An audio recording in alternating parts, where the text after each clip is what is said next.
This is Planet Pulse for Monday, December 12th. The moon is in Cancer today. I'm Jeff Jower.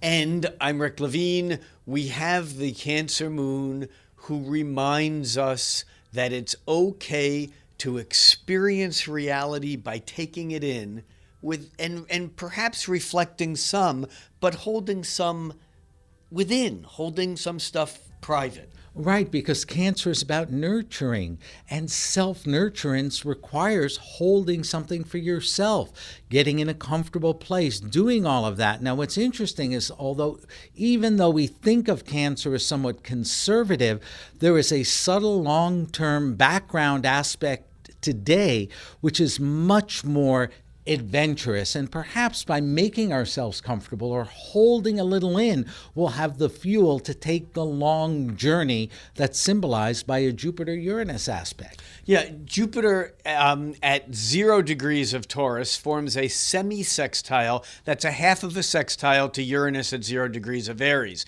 These planets are in next-door neighbor signs, and although we don't often talk about semi-sextiles, there is a high-frequency need to adjust the energies between these two planets. But here it's interesting because in some ways these two planets are having similar messages. They're expressing them differently, but they're both about going and growing. The Uranus in Aries is a sudden burst forward, whereas the Jupiter in Taurus is more controlled and a bit more, I don't want to say tentative, it's more determined. And yet, you're right, Jeff, together these two actually really do encourage us to be more adventuresome than the moon in Aquarius might. Oh, than the moon in Cancer. Moon in Cancer and might. it's not going to show up today. But I think a reasonable question to ask when you pull back that idea that Rick raised at the very beginning is, are you pulling back to reserve energy for something more important, or are you just withdrawing from life?